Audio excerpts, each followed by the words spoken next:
أعوذ بالله من الشيطان الرجيم. بسم الله الرحمن الرحيم. Assalamualaikum warahmatullahi wabarakatuh. Sebelum boleh dengar suara saya? Dekat Boleh tempat dengar, saya Coach. ni hujan agak lebat. Mungkin tak apa dengar sikit suara saya. Boleh dengar ke tak boleh dengar? Boleh dengar, cuma agak kecil. Cuma masih boleh dengar. Hujan agak lebat.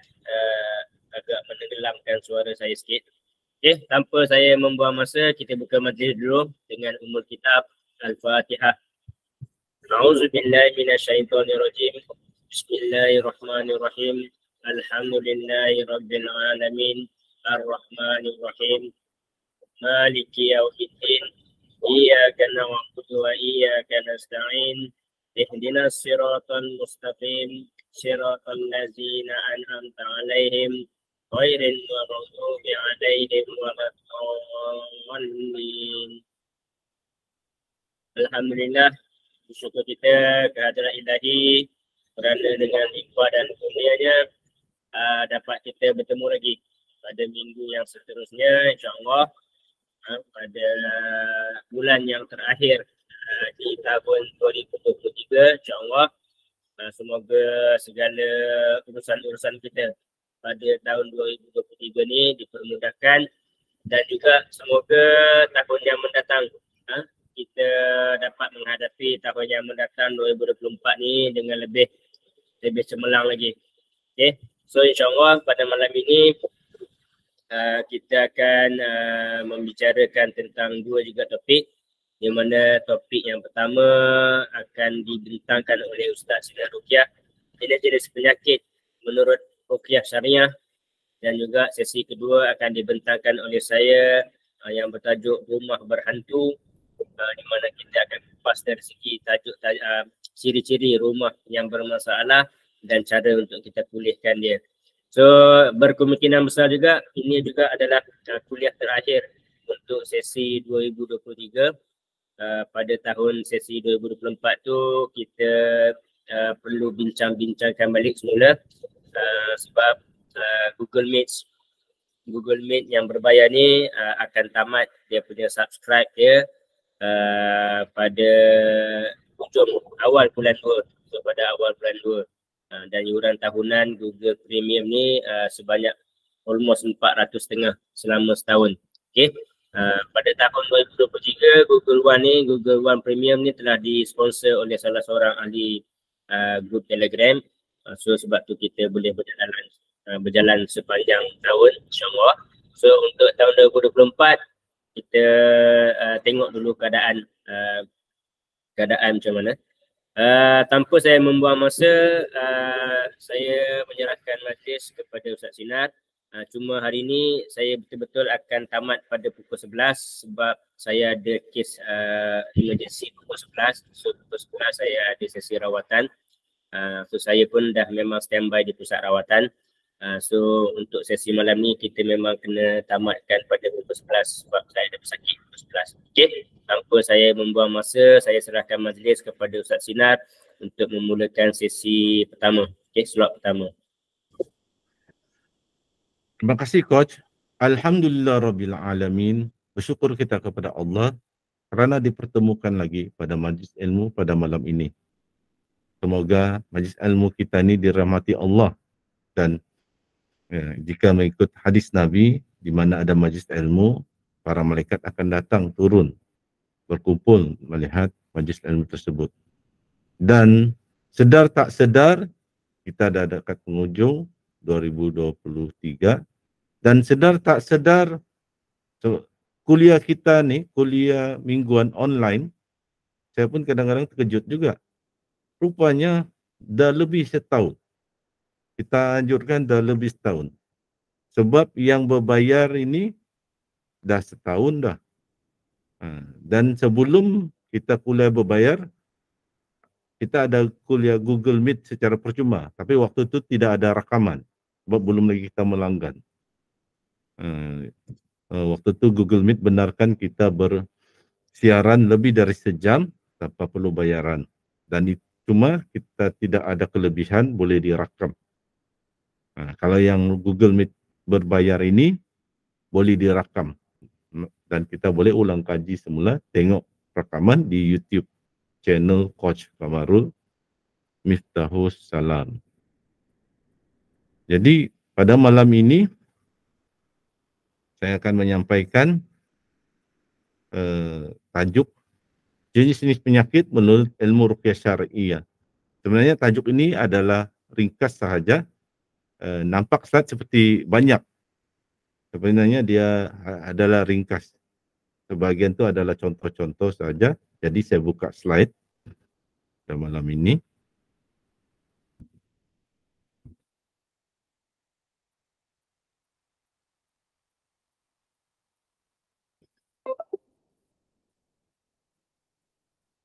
Kelebihan kuliah kita ni, kita straightforward.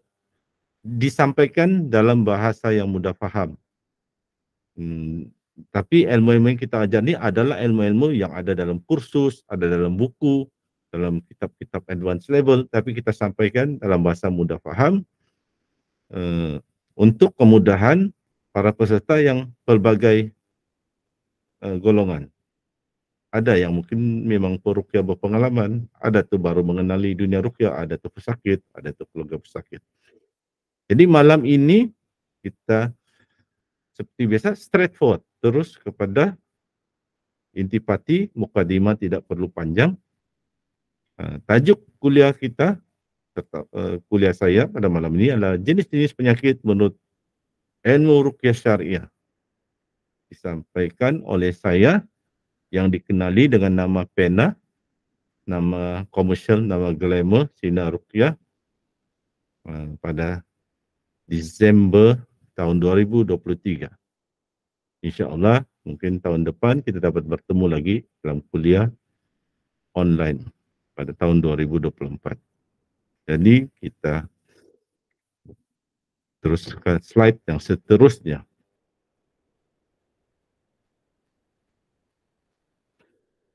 Okay, sebagai pendahuluan, apabila kita menjadi pelajar ruqyah, maka kita perlu tahu bagaimana penyakit itu dikategorikan, diklasifikasikan untuk melengkapkan lagi pengetahuan kita. Sebab apabila kita mula meruqyah, dulu kita belajar, kita ruqyah diri kita ruqyah isteri kita, anak kita, lepas tu keluarga kita, lepas tu ada orang dapat tahu kita pun pandai meruqyah, minta juga tolong ruqyah. Apabila kita mulai dah meruqyah, orang akan banyak bertanya dengan kita. Ada masanya ditanya lagi tentang hukum hakam. Sedangkan sebagian kita bukanlah ustaz yang tahu hukum hakam. Dan yang sebaiknya bila tak tahu, jawab tak tahu. Itulah yang terbaik. Jangan kita memandai-mandai, terutama bagian hukum hakam memberi jawapan. Kalau kita tak tahu, lebih baik beritahu saya tak tahu. Okay. Jadi malam ini kuliah kita akan melihat jenis-jenis penyakit menurut ilmu ruqyah syariah. Kalau dalam sudut pandangan ilmu ruqyah syariah, bagaimanakah kita melihat penyakit-penyakit ini, jenis-jenisnya?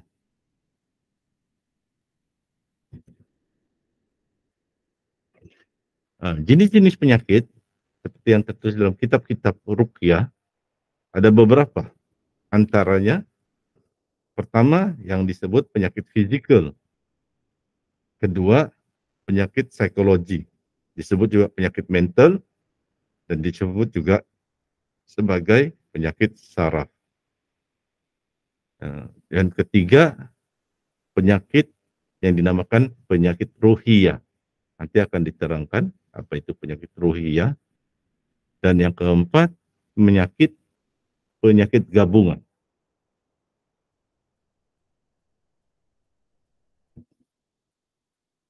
Kita akan melihat kepada penyakit fizikal dahulu. Dalam ilmu ruqyah syariah, penyakit fizikal atau dalam bahasa Indonesia disebut penyakit fisik. Ia juga dikenali dengan nama amrad al-badani. Amrad al-badani atau amrad udwiyah. Sebenarnya nama ini kita tak berapa tahu pun tak apa. Yang penting kita tahu meruqyah, kita kenal pasti penyakit. Tapi bila kita dah banyak pengalaman meruqyah orang, kita perlu tahu juga lah istilah-istilah ini. Sebab nanti orang bertanya, kita tak dapat jawab. Atau kita mengikuti kuliah di YouTube, ceramah. Terus bila seorang peruqyah Indonesia menyebut Amrod Al-Badani, kita tergaru-garu kepala pula. Atau Amrod Uduwiyah, tergaru kepala, tak tahu apa pula maksudnya. Dan penceramah di YouTube itu pula tidak terangkan. Jadi baguslah kita belajar istilah-istilah ini. Jadi penyakit fisik atau penyakit fizikal juga dikenali dengan nama Amrod Al-Badani atau Amrod Udwiyah. Contoh penyakit fizikal ini, penyakit jantung, penyakit paru-paru, penyakit saluran kencing, sakit tulang, COVID-19, darah tinggi, dan macam-macam lagi. Yang boleh nampak pada zahirnya. Boleh dicek di hospital penyakit ini. Seterusnya, ada lagi yang dinamakan penyakit psikologi atau psikologi. Dalam ruqyah syariah juga ia dinamakan dengan nama Amrod An-Nafs atau Nafsiyah Asabiyah. Contoh penyakitnya seperti penyakit stres, skizofrenia, bipolar, gangguan saraf, depression, kemurungan. Itu adalah penyakit psikologi, penyakit kejiwaan. Atau dalam ruqyah syariah kita sebut Amrod An-Nafs atau Nafsiyah Asabiyah. Seterusnya, dalam ruqyah syariah ada lagi satu penyakit kita sebut penyakit ruhiyah. Nama cantik nama tuh ruhiyah. Tapi apakah penyakit ini? Penyakit ini juga dinamakan Amrod Ar-Ruhiyah. Ia adalah penyakit yang disebabkan oleh gangguan jin, serangan sihir, atau penyakit ain. Inilah yang dinamakan penyakit ruhiyah. Ada masanya juga penyakit ini disebut dengan nama penyakit rohani. Namun kita kena ingat, istilah penyakit rohani ini ada dua jenis. Jika kita lihat dari sudut ilmu ruqyah syariah, maka penyakit rohani ini bermaksud penyakit yang disebabkan oleh gangguan jin, serangan sihir, atau penyakit ain. Manakala jika dilihat dari sudut ilmu tasawuf ataupun ilmu tazkiyatun nafs, penyakit rohani ini pula merujuk kepada penyakit hati, penyakit qalbu, yaitu seperti riya, ujub, dan syirik. Jadi kita kena faham nih, kalau orang tasawuf, orang yang mengajar ilmu tazkiyatun nafs, apabila dia sebut penyakit hati, dia merujuk kepada penyakit-penyakit hati seperti ujub, riya, syirik, hasad dengki. Tapi kalau peruqyah, ia sebut penyakit rohani atau penyakit ruhiyah, ia maksudkan adalah penyakit yang sama ada gangguan jin, serangan sihir, atau penyakit ain. Itu bukan penyakit fisikal. Seterusnya, ada pula penyakit gabungan, combination. Penyakit gabungan ni bolehlah kita kategorikan kepada dua jenis atau dua kategorinya, yaitu yang pertama penyakit fisik atau penyakit fizikal yang bergabung dengan penyakit psikologi. Ia dinamakan juga dengan nama penyakit psikomatik atau dalam ilmu ruqyah disebut juga dengan istilah nafs udwiyah. Bagaimana penyakit fisik ini bergabung dengan penyakit psikologi? Penyakit ini begini, secara zahir kita dapat lihat penyakit itu seperti penyakit fisik. Seseorang kena sakit kepala, seorang sakit perut, sakit lumpuh. Tapi apabila dikaji dengan lebih mendalam, punca penyakit itu bukan dari sebab fizikal. Bukan kerana kuman, bukan kerana bakteria, bukan kerana virus. Tapi penyakit itu berpunca dari sakit psikologi. Daripada masalah kejiwaan. Tapi ia menjelma termanifestasi dalam bentuk fizikal, sakit fizikal, sakit lumpuh, sakit kepala, sakit perut.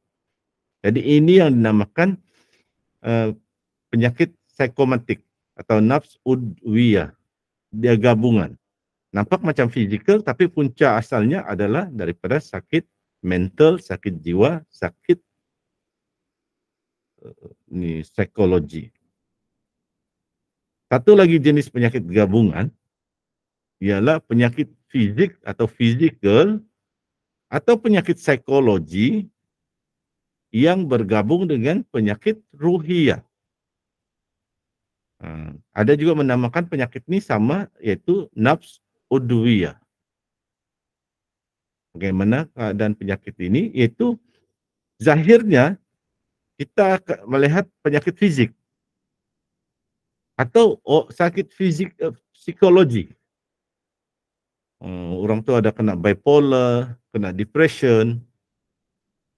Tapi apabila ataupun sakit perutnya kembung, sakit fizikal, itu busung, atau kena kanser, atau ada yang pengsan, ada budak sekolah kena histeria, ada orang kena bipolar, depression.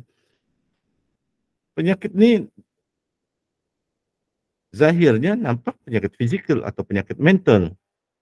Tetapi apabila dikaji mendalam, dilihat simptom-simptomnya, ada mimpi buruk dan sebagainya, rupanya punca penyakit itu adalah daripada sakit gangguan jin, serangan sihir atau ain, yaitu daripada penyakit ruhiyah. Dan kenapa kita perlu belajar ini, perlu mengetahui dan memahami? Ada sebab. Apabila kita ingin jadi penuntut ilmu ruqyah, kita ada sebab kita perlu belajar ini. Bukan belajar menghafal ayat-ayat ruqyah, tetapi memahami perkara-perkara ini. Antara kepentingan mengetahui bahawa ada berbagai jenis penyakit ialah apabila kita tahu ada penyakit disebabkan oleh gangguan jin, serangan ain dan sihir, itu penyakit dinamakan penyakit ruhiyah. Jadi apabila kita menonton YouTube, kita dengar penceramah menyebutkan penyakit ruhiyah, taklah kita garuk kepala. Tahu apa benda tu? Kita tahu, oh itu penyakit asal dia sebut ruhiyah, sama ada penyakit gangguan jin, serangan sihir atau penyakit ain. Dibedakan dengan penyakit fizikal. Itu satu kepentingan dia. Kepentingan lain pula, bila kita tahu ada penyakit-penyakit gabungan yang simptomnya hampir sama. Ada penyakit ain, sama simptomnya seperti penyakit sihir. Ada pula penyakit sihir, hampir sama simptomnya seperti penyakit fizikal atau penyakit psikologi. Apabila kita tahu perkara ini, maka tidaklah kita terus menuduh bahawa pesakit telah terkena buatan orang sihir. Jadi kita tidak cepat menuduh. Sebab kita tahu, kadang-kala ciri-ciri itu ada nampak persamaannya. Macam sihir, tapi sebenarnya penyakit fizikal. Sebenarnya penyakit ain. Jadi itu pentingnya kita memahami. Dan begitu pula, kalau kita lihat ada pesakit, kelihatan seperti kena penyakit fizikal. Contohnya dia kena sakit kanser, kita pun sedih, keluarga sedih, bawa pergi hospital, rawatan kemoterapi, tapi tak juga baik-baik. Doktor pun tak bagi harapan yang tinggi untuk hidup lebih lama. Jadi kita boleh bawa untuk rawatan ruqyah syariah. Sebab kemungkinan itu adalah penyakit gabungan. Punca asalnya adalah daripada gangguan jin, daripada sihir. Atau ain, daripada ain. Ain pun boleh menyebabkan seseorang itu terkena kanser. Jadi bila kita rawat, kalau sebenarnya itu adalah penyakit ain, kita rawat dengan ruqyah, insya-Allah mungkin sembuh. Selain kita rawat dengan rawatan hospital, kita rawat dengan ruqyah. Pernah berlaku orang ada di X-ray ada ketumbuhan yang dipercayai kanser. Pada hari-hari dia hendak dibedah, dicek balik, X-ray balik dalam badan dia, doktor pun terkejut, ketumbuhan itu dah hilang. Dan apa orang tu buat, daripada mula-mula didapati dia ada ketumbuhan sampai dia menanti hari untuk dibedah, dia banyak membaca ayat Quran, baca doa-doa ruqyah. Itu kepentingan dia. Seterusnya, bagaimanakah cara kita merawat penyakit fizikal? Rawatan untuk penyakit medikal ni atau fizikal ni, kita boleh dapatkan rawatan medikal di hospital. Sebab kenapa? Penyakit ni rawatan medikal, medik di hospital boleh merawat sakit fizikal. Kita sakit kepala, kita boleh pergi farmasi, beli Panadol. Kita ada sakit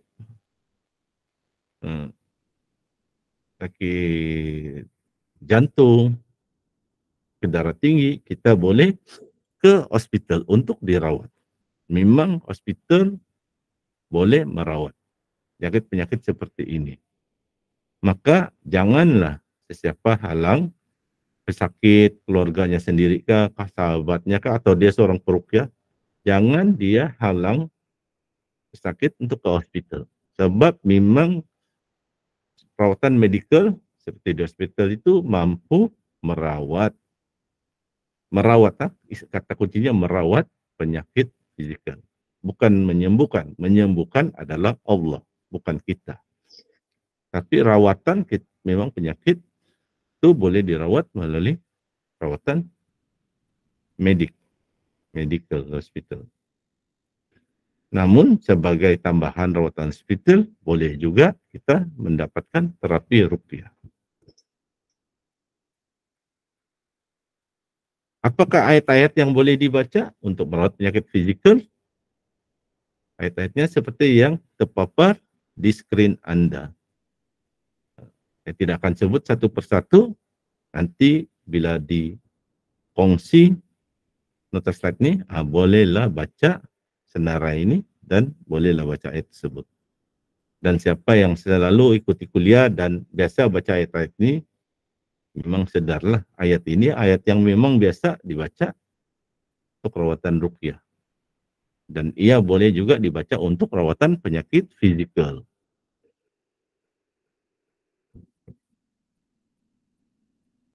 Dan sebagai tambahan, jika sekiranya orang ada penyakit fizikal, sakit lumpuh, sakit jantung, darah tinggi, sakit saraf, bolehlah ia tambah baca ayat-ayat Quran yang disebut namanya sebagai ayat-ayat syifa. yaitu surah At-Taubah, surah ke-9 ayat 14, surah Yunus, yaitu surah ke-10 ayat 57, surah An-Nahl, surah ke-16 ayat 69, surah Al-Isra, surah ke-17 ayat 82, surah Asy-Syu'ara, surah ke-26 ayat 80, dan surah Fussilat, yaitu surah ke-41 ayat 44. Dan teks ayat ini ada dalam buku Ruqyah yang pernah dikongsi di grup Telegram Rawatan Islam. Dan boleh juga ditambah bacaan yang diajar oleh Syekh Abu Al-Bara Usama bin Yasin Al-Mani kepada perawat-perawat di Sabah. Apabila dia datang ke Sabah bagi kursus Ruqyah Syariah, inilah ayat-ayat yang diajar oleh Syekh Abu Al-Bara Usama bin Yasin Al-Mani. Dan ini yang saya paparkan sebab ini senang dipelajari sebab kelompok ayatnya tidak panjang dan ramai dah hafal ayat-ayat ini. Yaitu surah Al-Fatihah, surah Al-Baqarah ayat 1 hingga 5, surah Al-Baqarah ayat 255 yaitu ayat kursi, surah Al-Baqarah ayat 285 hingga 286 yaitu akhir surah Al-Baqarah, khawatim Al-Baqarah, surah Al-Kafirun, surah Al-Ikhlas, surah Al-Falaq, surah An-Nas. Ini boleh dibaca. Ini yang diajar oleh Syekh Abu Al-Bara Usama bin Yasin Al-Ma'ani. Seorang peruqyah yang 30 tahun berpengalaman dalam dunia ruqyah. Dia ada juga dalam kitabnya, dia ajar lebih daripada 50 kelompok ayat. Tapi dalam kursus yang di Sabah, inilah dia ajar. Yang mudah diamalkan. Dan jangan sangka mudah diamalkan, dia kurang power, kurang efektif. Ayat Quran ini walau Al-Fatihah, walau 3 qul. Kalau kita baca dengan niat yang betul, dengan tadabbur, dengan kefahaman, ini amat powerful, amat berkesan untuk perawatan berbagai jenis penyakit. Orang kena sengat kalajengking pun boleh dirawat dengan surah Al-Fatihah. Oke, seterusnya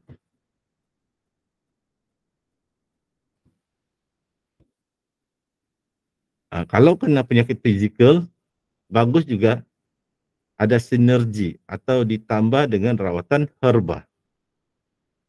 Sebab mungkin kita risau mungkin jantung tersumbat, ada kolesterol dan sebagainya. Jadi kita makan herba yang boleh dimakan seperti minyak zaitun, habatus sauda, dan mana yang boleh disapu, kita sapu di badan kita. Dan kuliah berkenaan dengan herba ini kita pernah sampaikan pada kuliah khas khusus untuk yang menerangkan herba. Itu pun belum semua herba kita terangkan, hanya herba-herba terpilih. Insya Allah pada tahun 2024 mungkin kita akan sampaikan lagi kuliah berkenaan herba lain lagi yang belum sempat diterangkan sebelum ini. Oke, seterusnya bagaimana pula cara perawatan penyakit psikologi atau mental? Rawatan medikal di hospital boleh merawat sakit mental. Di bahagian psikiatri boleh merawat. Memang hospital, klinik, ilmu perubatan moden boleh merawat penyakit mental. Jadi jangan kita halang pesakit untuk dibawa ke hospital untuk mendapatkan rawatan. Sebab perubatan medikal boleh merawat sakit mental. Cuma sebagai orang Islam, orang yang ada belajar ruqyah syariah atau orang yang minat ruqyah syariah, sepatutnya kita galakkanlah saudara kita, sahabat kita yang mendapat rawatan hospital juga mendapatkan terapi ruqyah. Jika siapa diinggal di Pahang, pergilah jumpa Coach Kamarul Azli. Siapa di Terengganu, bolehlah jumpa Ustaz Ahmad Salihin.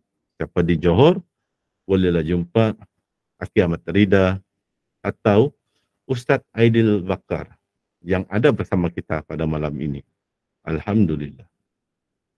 Siapa di Kedah, boleh jumpa Pak Ngami, seorang yang chef dalam memasak, pandai memasak, tapi pandai juga meruqyah. Jadi sekarang ni banyak tempat ada, tapi janganlah kita terlalu manja, nak peruqyah tu tinggal sebelah rumah kita, baru kita pergi merawat.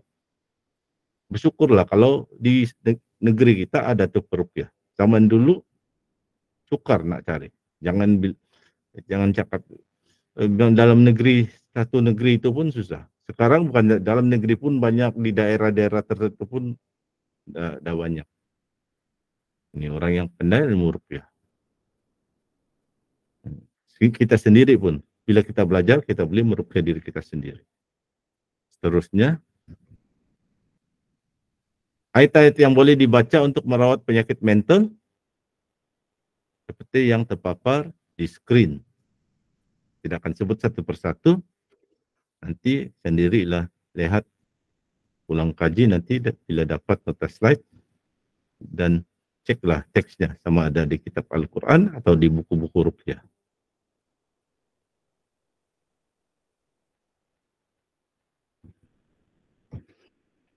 Dan antara ayat tambahan yang boleh dibaca adalah ayat-ayat ruqyah yang diajar oleh Syekh Abu Al-Bara Usama bin Yasin Al-Ma'ani. Mungkin satu masa bolehlah kita buat sesi membaca ayat-ayat ruqyah 8 kelompok ini dan saya ijazahkan. Ini senarai ayat-ayat ruqyah yang saya belajar daripada Syekh Abu Al-Bara Usama bin Yasin Al-Ma'ani.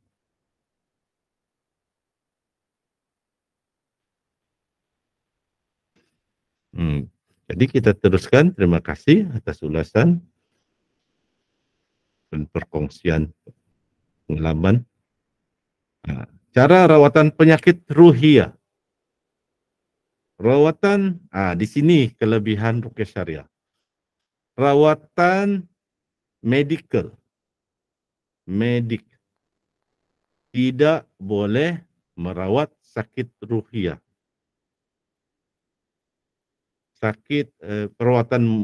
Perubatan modern tidak boleh merawat penyakit gangguan jin, penyakit serangan sihir atau penyakit ain. Sebab dalam pembelajaran mereka tidak ada, silibus pembelajaran mereka tidak ada diajar penyakit ini dan cara rawatannya. Tanyalah pelajar medik di universiti. Tanya mereka ada belajar ke penyakit gangguan jin, penyakit sihir, penyakit ain. Tidak ada belajar. Mereka belajar anatomi, belajar tengkorak, tulang-tulang, jenis-jenis penyakit yang seperti penyakit fizikal, sakit jantung, darah tinggi. Tapi mereka tidak ada dalam silibus mereka, sukatan mata pelajaran mereka, sakit gangguan jin, serangan sihir, dan ain. Maka disinilah kelebihan ruqyah syariah. Sebab dalam ruqyah syariah, penyakit ini memang inilah diajar, boleh dirawat. Penyakit ruhiyah ini boleh dirawat dengan ruqyah syariah. Jadi, rawatan yang sesuai apabila kita kena penyakit, walaupun penyakit fizikal. Sebab mungkin itu penyakit gabungan. Punca asalnya adalah gangguan jin. Mungkin kena ain. Maka jangan tinggalkan untuk terapi ruqyah. Boleh pergi hospital dapatkan ubat, tapi jangan tinggalkan terapi ruqyah. Sama ada ingin ruqyah sendiri-sendiri, atau keluarga ruqyahkan, ataupun jumpa Coach Kamarul Azli di Pahang untuk di ruqyah, jumpa Ustaz Ahmad Salihin di Terengganu untuk mendapatkan ruqyah, jumpa Ustaz Aidil Bakar di Johor untuk dapatkan ruqyah, jumpa Pak Ngami di Kedah untuk rawatan ruqyah. Sekarang ramai dah. Cuma janganlah terlalu manja. Nak tu peruqyah tinggal sebelah rumah kita, baru nak pergi minta rawatan. Dan yang paling malang lagi, janganlah memujuk peruqyah jauh. Kita tinggal di Selangor, peruqyah itu di Pahang, di Johor, di Kedah, perlu datang ke Selangor. Sudah ada datang, tak pula tak dibeli makan, tak diberi minum. Disalam dalam sarung surat kasih RM1 saja. Di mana keikhlasan kita? Panggil orang jauh untuk perawatan, dia minyak kereta, minyak motosikal. Ni dia tinggalkan anak isteri, dia pergi merawat, ikhlas ingin membantu, tapi kita sebagai pesakit, bukan kita fakir miskin yang langsung tak ada duit. Bila kita jumpa bomo minta RM3.000, kita bagi. Dia kata 7 butir jarum emas, rantai emas, kalau tak susah nak cari, dia kata ganti duit. Namanya 2-3 ribu. Boleh pula kita bayar, tak pula kita kata mahal.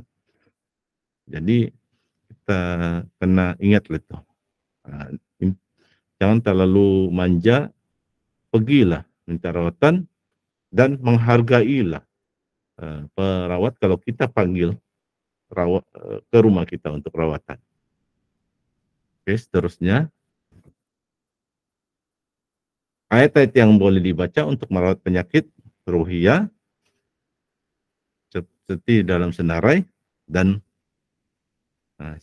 mungkin ramai ada perasan dijeling-jeling, tengok sama juga nih 20 kelompok ayat. Memanglah 20 kelompok ayat nih. Inilah antara ayat yang the best untuk rawatan penyakit fizikal, penyakit mental, penyakit ruhiyah. Malah ada hadis Nabi yang seorang pesakit ada masalah di syaki, kena masalah penyakit mental, penyakit gila. Inilah juga ayat yang dibacakan. Malah ada ulama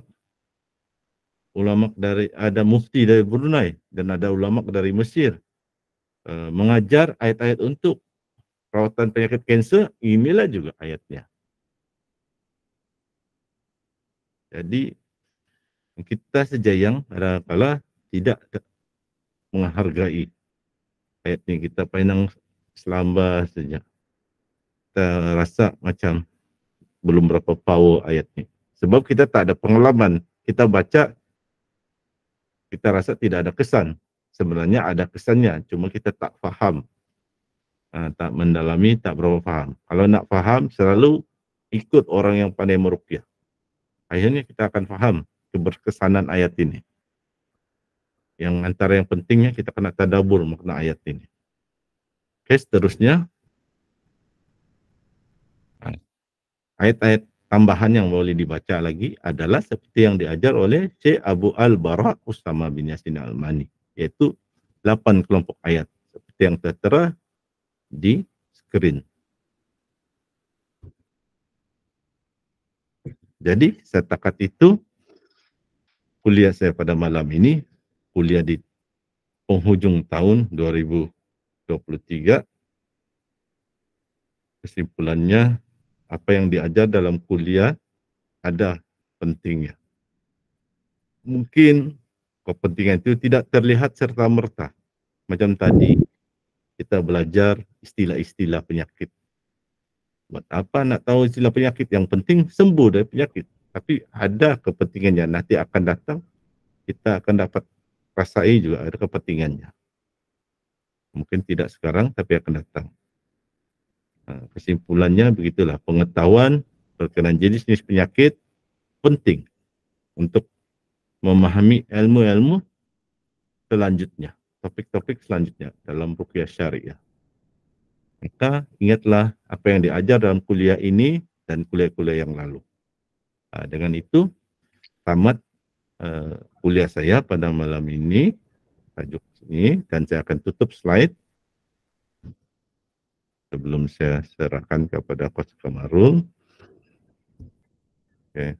Jadi saya dah tutup slide, maka saya tamatkan kuliah saya pada malam ini dan semoga para peserta mendapat manfaat dan InsyaAllah jika kita ada sesi soal jawab, bolehlah tanya soalan berkaitan topik malam ini ataupun topik-topik yang selama ini kita pelajari. Mungkin masih ada yang kurang paham. Nah, dan dengan ini saya serahkan majlis ilmu kita ini seterusnya kepada Coach Kamarul. Silakan Coach. Okay, Alhamdulillah. Terima kasih kepada Ustaz Sinar. So sebenarnya sebab tu apa yang saya dan Ustaz Sinar selalu menekankan ayat-ayat ruqyah. Kebanyakan ayat-ayat ruqyah sama ada untuk penyakit fizikal, untuk penyakit rohani, untuk penyakit emosi, untuk penyakit gangguan jin, sihir, saka, santau. Kebanyakannya adalah hampir sama. Sebab tu 20 kelompok ayat yang ada dalam buku saya tu, itulah ayat yang ada dalam buku ni. Inilah ayat yang saya boleh katakan perlu dikuasai oleh seseorang perawat. So tak kira lah apa pun penyakit, itulah ayat basis yang mesti dibaca. So cuma jika untuk ada masalah-masalah yang mengikut lain-lain tu, mungkin masalah emosi dan sebagainya tu, hanyalah tambahan-tambahan beberapa ayat sahaja. Okay, so apa yang saya sering ingatkan, 20 ayat yang memang kita sentiasa kena amalkan, yang selalu terkait dengan rawatan-rawatan ruqyah lah. Okay.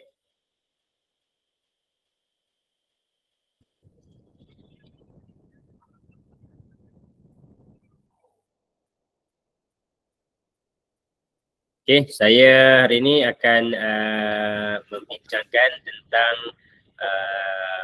rumah berhantu. Okay, rumah berhantu, biasanya orang panggil sebagai rumah yang berhantu, rumah yang ada gangguan, rumah yang bermasalah.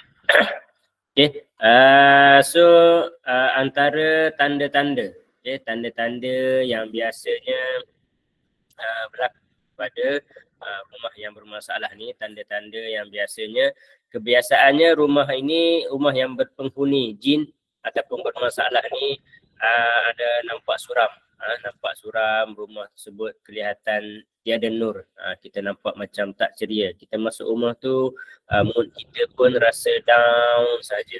Okay. Ataupun yang selalu didengar oleh orang yang tinggal dalam rumah tu, mendengar bunyi-bunyi aneh, dia dengar bunyi yang menyeramkan. So antara bunyi-bunyi yang sering didengar oleh rumah yang ada masalah ni, bunyi macam ada barang jatuh kat siling, kadang-kadang ada bunyi orang baling batu atas zinc, dia dengar orang baling batu ketuk, dan dengar pula batu tu macam bergolek-golek-golek sampai ke hujung atap.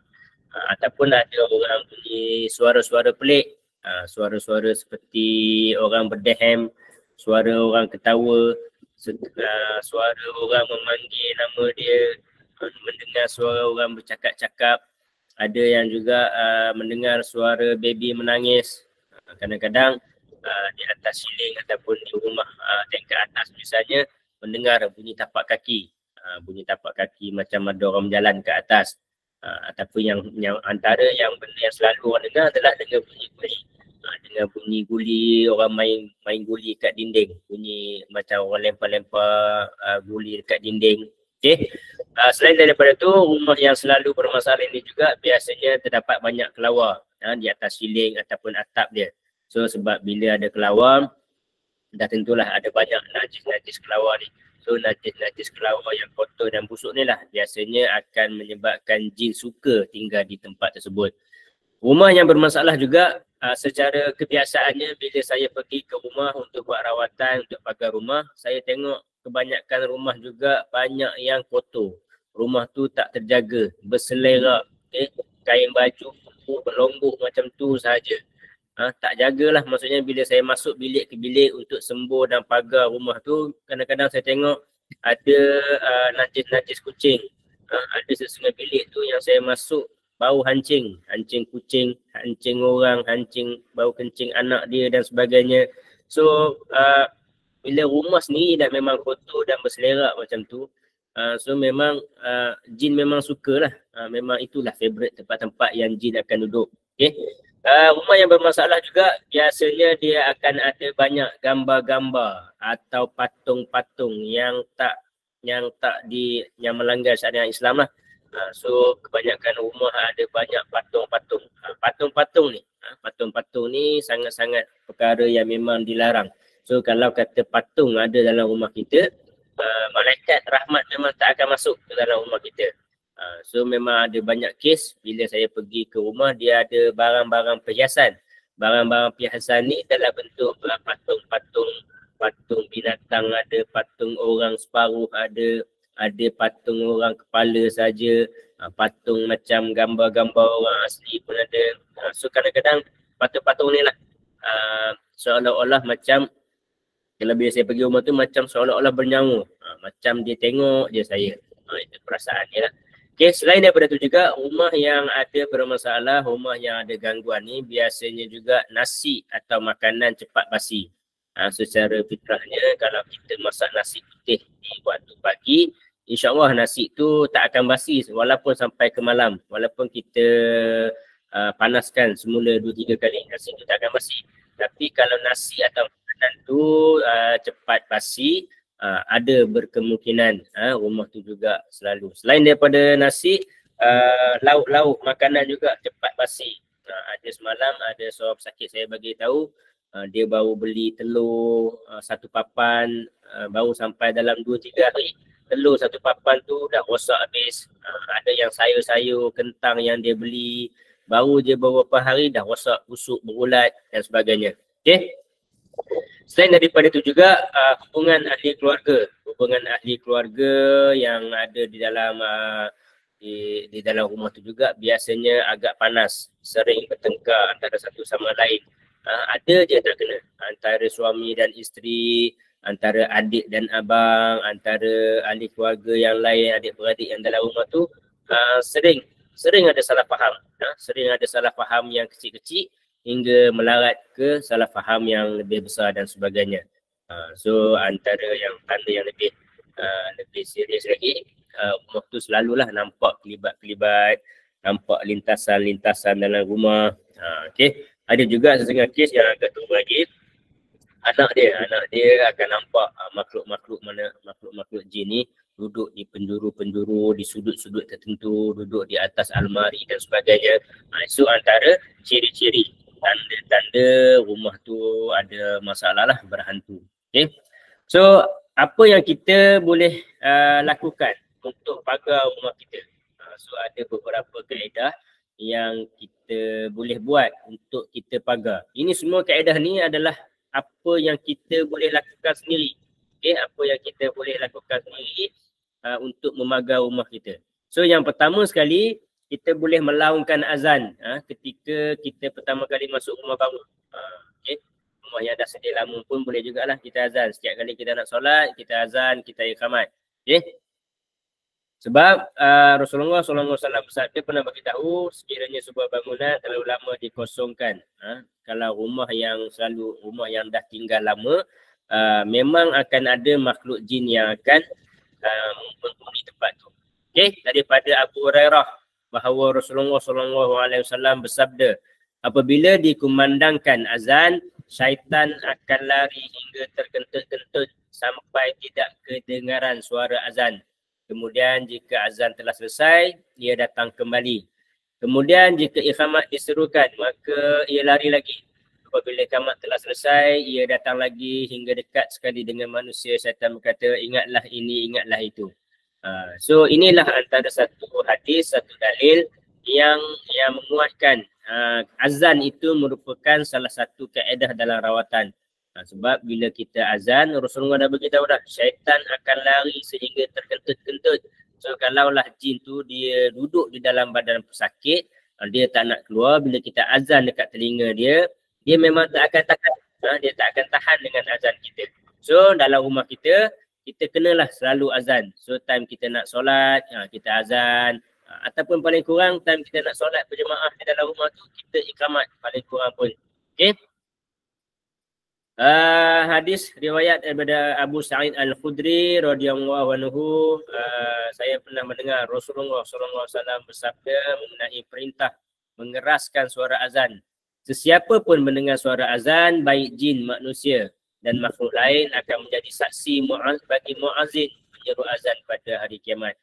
So sebab inilah juga jin dia tak nak dengar bila kita azan sebab dia tak nak menjadi saksi, penyaksian terhadap azan, terhadap kalimah syahadah semasa kita azan tu. Okey, kaedah yang kedua untuk kita memagar rumah kita adalah dengan membaca surah Al-Baqarah. Sebuah hadis yang diriwayatkan oleh Abu Hurairah radhiyallahu anhu, Rasulullah sallallahu alaihi wasallam bersabda yang bermaksud, janganlah kamu jadikan rumahmu seperti kubur hanya untuk tidur. Sesungguhnya syaitan akan lari dari rumah yang dibacakan surah Al-Baqarah. Hadis riwayat Muslim. So salah satu kaedah yang kedua untuk kita memagar rumah kita, menghalau jin daripada tubuh dalam rumah kita adalah dengan membacakan surah Al-Baqarah. Cuma menjadi perbincangan di kalangan para perawat, nak baca surah Al-Baqarah ni macam mana? Nak baca sekaligus semua satu surah ataupun nak baca sikit-sikit. So benda ni dah dirujuk kepada guru-guru. Kebanyakan guru banyak khilaf pendapat. Ada guru-guru yang mengatakan lebih afdal kita bacakan keseluruhan surah Al-Baqarah dalam masa sehari. Dalam masa sehari itu ambillah masa pagi baca sikit, tengah hari baca sikit, petang baca sikit, malam baca sikit supaya cukup dalam masa sehari habiskan satu kali surah Al-Baqarah. Ada juga guru lain yang berpendapat bacalah sikit-sikit pun tak ada masalah, sikit-sikit dalam masa 3 hari habiskan satu surah Al-Baqarah pun tak jadi masalah. Ada juga guru-guru lain juga yang berpendapat bacalah minimum 10 ayat pada surah Al-Baqarah untuk kita pagar rumah kita. Mohon bersabar tengah kita bagi kuliah ni, kalau boleh relax dulu, jangan raise hand lagi. Kita tumpukan dulu pada sesi kuliah. Nanti bila kita dah open pada sesi soal jawab nanti, time tu barulah kita raise hand. Bagi panel selesaikan dulu. Selesaikan dahulu kuliah yang dia nak sampaikan dulu. Okey. Nanti kita masuk sesi soal jawab. Saya pun tak akan baca lagi teks sekarang. Okey. Mohon bersabar dahulu. Okey. Saya menumpukan dahulu dengan kuliah yang nak disampaikan dahulu. Okey. Kaedah yang seterusnya, banyakkan kita mengamalkan solat berjemaah di dalam rumah, banyakkan membaca Al-Quran, okey, supaya rumah kita ni sentiasa mendapat rahmat Allah Subhanahu Wa Taala. Di mana sabda Rasulullah yang bermaksud, sinarilah rumahmu dengan memperbanyakkan solat dan membaca Al-Quran. Kita semua sedia maklum bahawa dengan membaca Al-Quran itu kita menarik rahmat daripada Allah Subhanahu Wa Taala.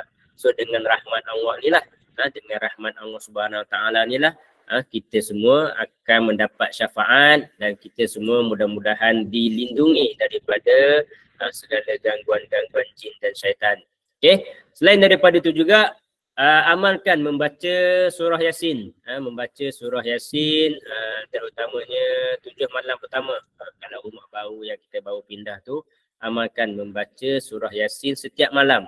7 malam pertama kita mula-mula pindah rumah tu.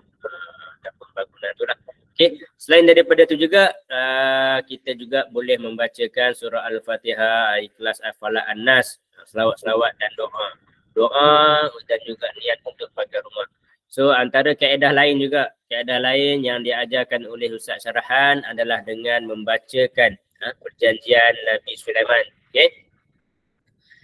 Dengan membacakan perjanjian Nabi Sulaiman, iaitu unasyidukum bil ahdil lazi aqazahu alaikum Sulaiman antahruju wa tarhalu min baitina unasyidukumullah antahruju wa la tughzu ahada wa tarhalu min baitina. Sekali lagi saya ulang, doa perjanjian Nabi Sulaiman yang diajarkan oleh Ustaz Syarahan, diijazahkan oleh Ustaz Syarahan.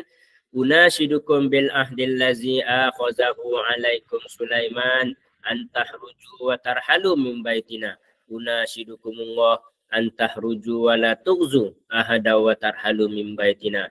Aku mau peringatkan kamu, wahai golongan jin, perjanjian kamu dengan raja kamu iaitu Nabi Sulaiman alaihi salam untuk berpindah dan keluar daripada rumah dan juga tubuh pada manusia.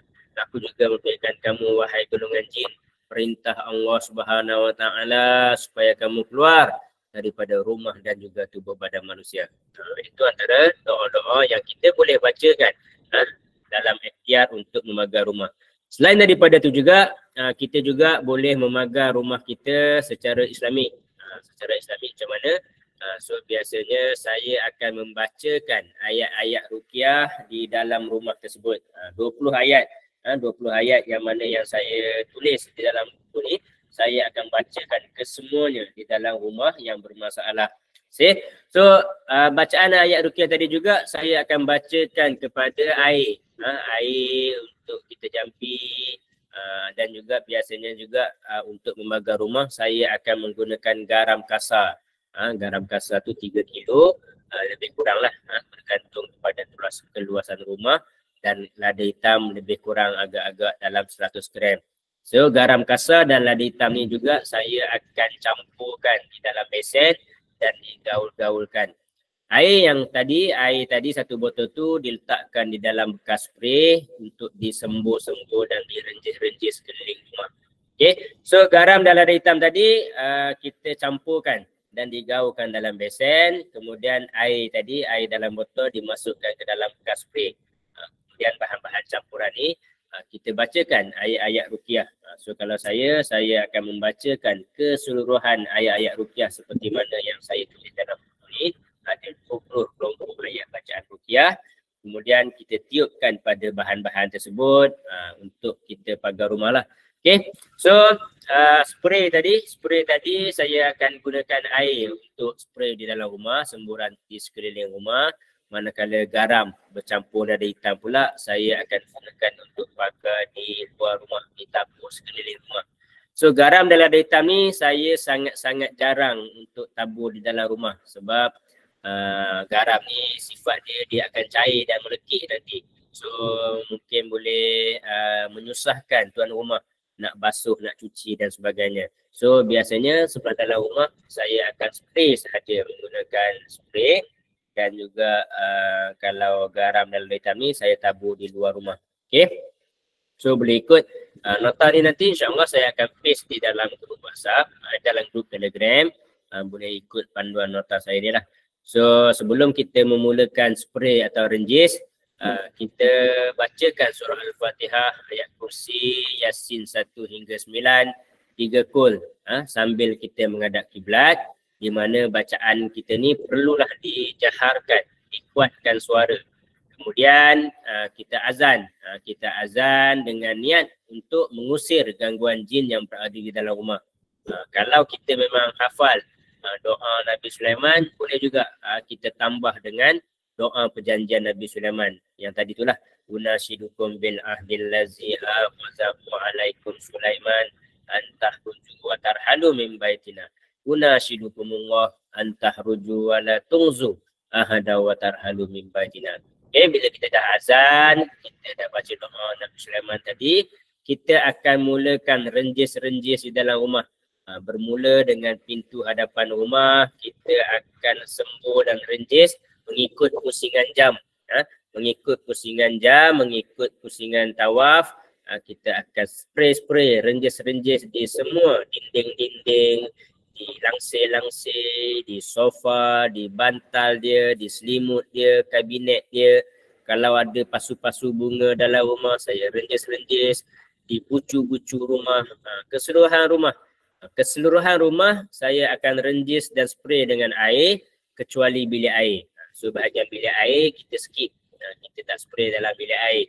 Okay, sehinggalah kita pusing rumah tadi ikut pusingan lawan jam, sehinggalah kita berjumpa semula di tempat yang kita bermula tadi. Itu antara kaedah yang boleh kita buatlah sendiri. Nak buat sendiri pun boleh, tak ada masalah. Nak panggil perawat juga boleh, tak ada masalah. Cuma kebiasaannya bila kita memanggil perawat datang rumah, nanti bimbang, akan ada isu kos dan sebagainya. So nota ni nanti saya akan paste di dalam grup Telegram. Boleh tengok, boleh rujuk nota ni dan boleh amalkan sendiri cara pagar rumah. So terpulanglah Nak buat secara spray tadi juga boleh. Kalau rasa malas nak spray, bacakanlah surah Al-Baqarah dalam rumah. Habiskan satu juzuk, satu surah, bukan habiskan satu juzuk, habiskan satu surah Al-Baqarah di dalam rumah tu, insya-Allah jin-jin dan syaitan-syaitan ni dia tak akan berani nak tunggu rumah kita. Okay, so alhamdulillah dari segi nota, dari segi slide juga, insya-Allah hari ini itu sahaja.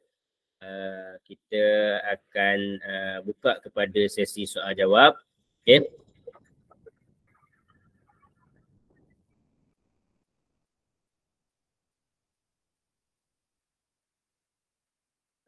Okay, so saya minta maaf. So sepanjang kita tengah bagi kuliah, kurang sesuai kalau ada orang nak bertanya soalan ataupun apa, sebab bila kita share screen, kita tak boleh nak buka banyak-banyak benda. Okay. Sebab tu dalam Google Meet ni saya memilih sebagai moderator Ustaz Sinar yang akan memulakan sesi pertama, sebab nanti bila ada orang yang nak masuk ke dalam Google Meet dan sebagainya, kalau orang tu dia tengah bagi presentation, dia memang terganggu presentation dia, nak klik untuk accept dan sebagainya. So bila saya tengah memberi kuliah, memang saya tak akan klik mana-mana button ataupun tengok mana-mana mesej lagi. Okay, so insyaAllah kita buka kepada sesi soal jawab. Boleh bertanya soalan. Jika ada nak raise hand pun silakan. Jika ada soalan yang nak diajukan secara direct juga, bercakap langsung, itu lebih baik. Sebelum tu saya menjawab juga soalan. Assalamualaikum Coach, adakah rumah yang banyak cicak dan tahi cicak merupakan salah satu tanda-tanda? Seperti yang saya cakap tadi, cuma tadi saya bagi contoh najis kelawar. Najis kelawar ke, dia tak kisahlah. Najis kelawar, tadi saya cakap tadi pasal bau hancing kucing, air kencing kucing di dalam rumah dan sebagainya. Apa sahaja yang menyebabkan dianya busuk. Busuk, najis. So tak kisahlah. Kalau kata cicak lah. Kalau ada orang tu dia sampai bela ayam di dalam rumah, tai ayam menyebabkan dia jadi busuk, itu juga boleh menggunakan jin duduk dalam rumah. So tidak terhad mesti kena cicak saja. Kadang-kadang orang kita ni membela binatang macam-macam. Ada yang membela arnab, ada yang membela hamster. Bela hamster di dalam rumah, tapi dari segi pengurusan najis dia tidak begitu baik. Ada bau-bau busuk. Kadang-kadang air kencing ni sehingga kita masuk rumah dia, kita rasa hancing bau busuk. So benda-benda yang busuk ni lah yang menyebabkan jin suka. Sebab sifat jin tu dia suka kepada benda-benda yang busuk. Dia tidak terhad hanya kepada cicak atau tahi cicak.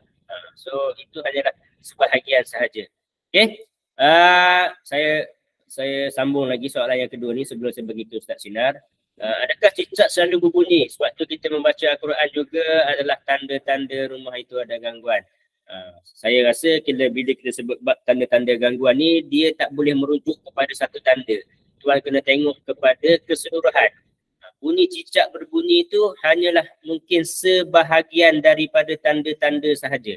Tuan kena tengok lagi. Kan tadi saya dah ceritakan suasana dalam rumah dia rasa muram, selalu bergaduh. Dia mendengar bunyi-bunyi pelik, dia sering nampak kelibat. Kesemua tanda-tanda ni perlulah kita lihat ataupun kita secara lebih tepat kita diagnose secara terperinci apa yang terjadi pada rumah tu, barulah kita boleh dapat simpulkan bahawa rumah ni ada masalah gangguan. So jika hanya sekadar bunyi cicak sahaja tanpa ada masalah-masalah lain, maka saya tak akan simpulkan rumah tu ada gangguan ataupun tak. Okey, kita buka pada sesi soalan lain. Sementara tu saya serahkan kepada Ustaz Sinar untuk tambahan jawapan dan komen. Terima kasih Coach. Untuk yang berkenaan dengan rumah ada cicak, tai cicak, adakah itu tanda-tanda gangguan di rumah? Panduan umumnya begini. Kiranya dahulu rumah kita tak banyak cicak, tai cicak pun kurang. Tiba-tiba ada satu ketika banyak cicak, banyak tai cicak. Atau dulu rumah kita jarang nampak lipas. Kemudian satu masa lipas banyak betul. Dan bila ada lipas pula selalu kita mimpi yang bukan-bukan, mimpi buruk, mimpi ganjil. Begitu. Atau rumah kita dimasuki ular. Macam saya begini, pengalaman saya dulu saya tak sangka itu adalah petanda. Hanya setelah lama berlalu baru petanda. Rumah saya beberapa kali dimasuki ular, ular hitam, ular tedung hitam. Tak besarlah, yang kecil-kecil, tapi 1 tahun ada masuk sekali, 2 kali. Tahun depan ada lagi masuk. Sampai satu peringkat bila saya tengok apa yang berlaku dalam kehidupan saya, baru saya sedar ada kemungkinan ada unsur-unsur bukan hanya jin datang mengganggu, tetapi ada mungkin orang menghantar sihir. Cuma saya tak sedar, hanya apabila berlaku beberapa ketika, mungkin 6 bulan berlalu, setahun baru saya fikir semula ni. Sebab kadang-kadang saya sangkakan ular masuk sebab tempat saya tinggal tu asalnya ada tepi hutan yang telah dibersihkan. Tapi ada lagi benda-benda lain yang ganjil yang berlaku di sana, yang bila digabungkan tanda-tanda tu baru kita boleh buat satu kesimpulan. Jadi tanda-tanda tu dia kadang-kadang dia halus, kadang-kadang macam contohnya semut, tiba-tiba semut banyak. Jadi kita pun katakan mungkin pasal ada gula, ada kuih manis di dapur. Tapi kalau dulu tak ada semut, sekarang terlalu banyak semut, mungkin itu tanda-tanda.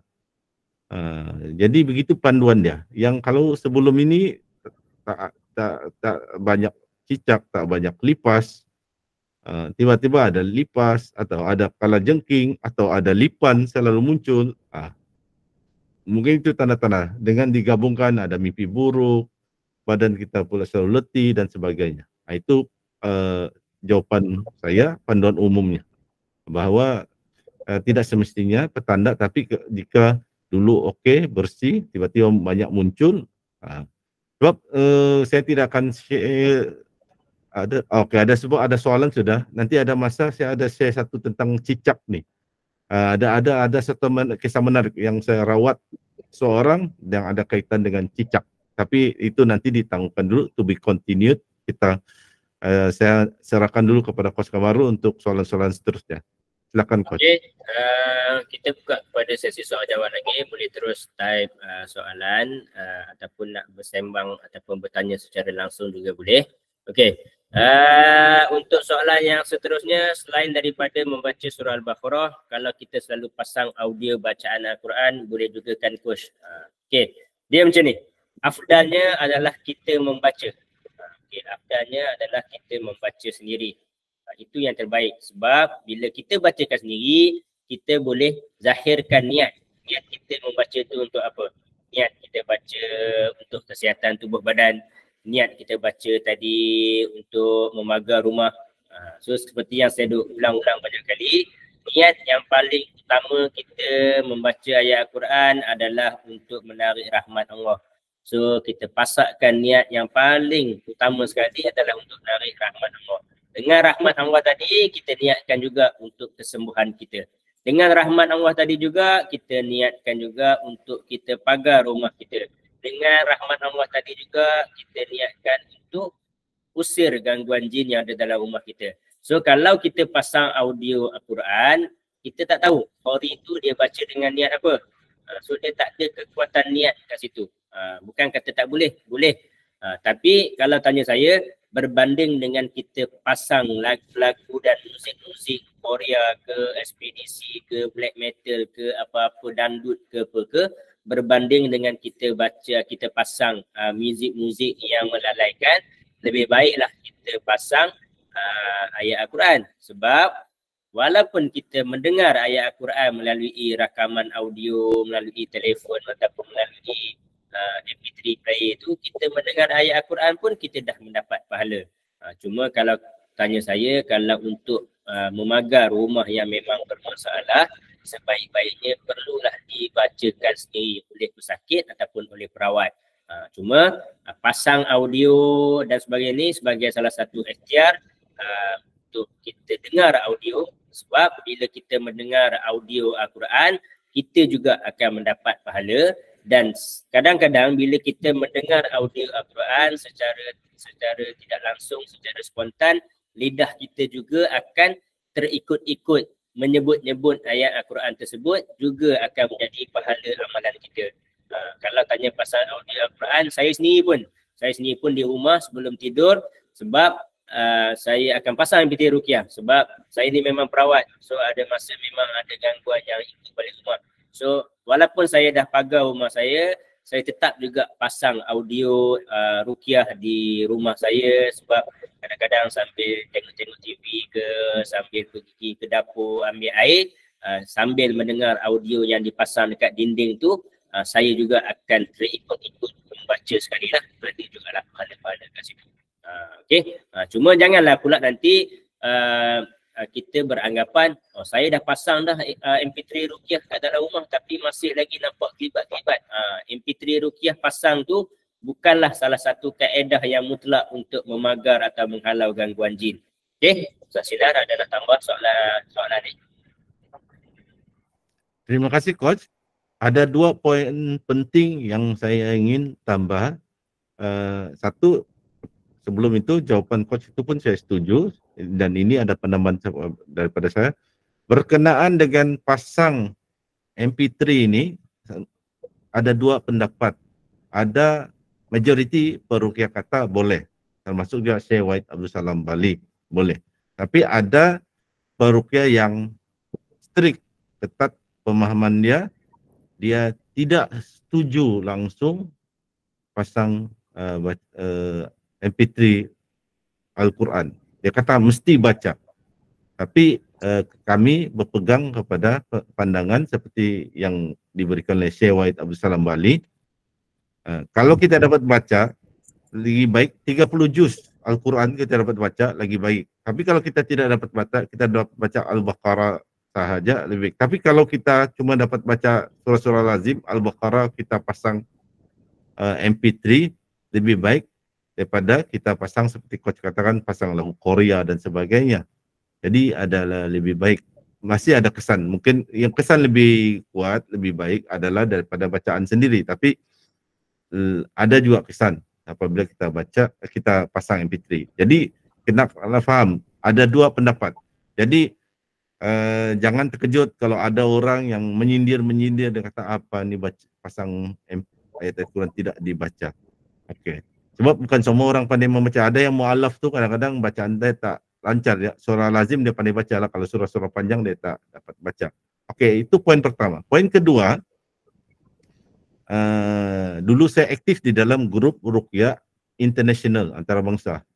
Di dalam dia ada dari Amerika, England, Eropah, Pakistan, Maldives, dan sana kami selalu bertukar-tukar pikiran, dapat tahu orang yang kena sakit gangguan di Amerika, gangguan jin di England dan sebagainya. Jadi ada satu isu tentang persoalan lah, tentang bacaan MP3 ini. Ada orang kata kenapa bacaan yang qari-qari yang terkenal seperti Imam Masjidil Haram Madinah, Syekh Mishari Rashid Al-Hafasi, Dr. Syekh Sa'ad Al-Ghamidi dipasang tidak berapa berkesan kepada pesakit-pesakit bila dipasang di rumah. Tapi bila dipasang qari-qari tertentu, ada kesan dia. Ada yang muntah, ada yang gangguan waktu malam berkurang. Dan di situ kami buat kesimpulan, rupanya ada bacaan-bacaan qari-qari tertentu lebih berkesan dan surah-surah tertentu lebih berkesan. Kenapa begitu? Banyak teori lah dihujakan, tapi tidak ada yang teori mutlak. Antara teori dia itulah ada yang membaca tu dengan memang mungkin dia rakam yang dia baca untuk dengan niat ruqyah. Ada tu rakaman imam sedang Imam Masjidil Haram sedang jadi imam baca ayat Quran, so, jadi imam untuk memang niat untuk solat. Jadi mungkin rekaman itu niatnya kurang, jadi sebab bukan niatnya untuk ruqyah. Itu antara teorinya lah. Tapi yang antara yang bacaan yang selalu disebut-sebut yang ada kesan, bacaan oleh Syekh Faris Abbad. Faris Abbad ni dia low profile, dia imam di salah sebuah masjid di Riyadh, tapi sebenarnya dia pandai meruqyah. Cuma dia tidak dikenali ramai bahwa dia pandai meruqyah. Faris Abbad dan juga Syekh Idris Abkar, Dan ada satu ya, Khalid Al-Absi. Ustaz Musnad pernah nak rancang nak bawa Syekh Khalid Al-Absi. Syekh Khalid Al-Absi yang peruqyah ke Malaysia. Jadi bacaan dorang ni yang ada kesan. Dan apa ayat yang selain daripada set ayat ruqyah yang biasanya ada kesan untuk orang yang sakit, memang ada gangguan atau rumahnya rumah berhantu. 4 surah ni. Selain surah Al-Baqarah lah. Yasin, surah As-Saffat, surah Al-Jin, surah Ad-Dukhan. Ini kalau nak pasang 30 juz lagi baguslah. Tapi kalau nak pilih, sebab kita tak ada masa nak dengar semua dalam satu malam, semua surah, yang disyorkan untuk tujuan ruqyah ataupun rawatan rumah, surah Yasin, surah As-Saffat, surah Jin, surah Ad-Dukhan. Ini tambahan daripada saya. Saya serahkan semula kepada Coach Kamarul. Silakan Coach. Okay, Alhamdulillah seperti yang dijelaskan Ustaz Sinar. So yang lebih afdal memang boleh dikatakan semua ulama atau guru-guru memang afdalnya adalah kita bacakan sendiri. So lebih baik kita usahakan bacakan sendiri. Walaupun sikit demi sikit pun lebih baik kita bacakan sendirilah. Cuma juga kita mengambil kira ada kawan-kawan sahabat-sahabat yang mungkin tidak pandai membaca Al-Quran, maka lebih baiklah dia pasang dan dia mendengar. Itu juga satu ikhtiar dan usahalah, berbanding dengan dia mendengar muzik-muzik yang lebih melalaikan, lebih tak ada manfaat langsung. Okey, untuk soalan yang seterusnya, berapa kali kita boleh pagar rumah kita dari gangguan, sama ada 1 bulan sekali ataupun sekali saja? Okey, ini subjektif juga soalan ni. Macam mana nak buat. So apa katakanlah, even kalau kata saya sendiri pun datang untuk rawatan dan pagar rumah, bukanlah bermaksud pagar itu akan kekal selamanya. Okay, pagar yang kita buat melalui bacaan ayat ruqyah, tabur garam seperti ini, pagar ni dia akan runtuh. Terutama bila orang yang dalam rumah tu banyak memasang muzik-muzik, banyak mendengar muzik-muzik. Orang yang dalam rumah tu sendiri tak menjaga solat, sering bertengkar, maka pagar yang kita dirikan dengan ayat-ayat Quran ni dia akan runtuh, dia akan musnah. So berapa kali yang kita perlu buat untuk pagar rumah ni dia subjektif juga, bergantung kepada pesakit dan juga tahap dia sakit. Kalau untuk pesakit yang sakit teruk dan rumah dia pun memang kerap nampak terlibat dan sebagainya tu, saya biasanya menasihatkan buat pagar rumah ni berturut-turut selama seminggu. Spray selama seminggu berturut-turut. Terutama kes-kes yang memang terganggulah rumah dia tu, sering nampak terlibat, sering dengar bunyi-bunyi, sering dengar ada bisikan-bisikan orang panggil dan sebagainya tu. Untuk yang pertama tu, selepas saya datang buat rawatan, ahli tuan rumah tu kena continue lagi spray. Sebaik-baiknya berturut-turut selama seminggu. Selepas pada seminggu tu, bolehlah selang-selang, selang seminggu ke 2 minggu ke, untuk kita jarakkan sikit.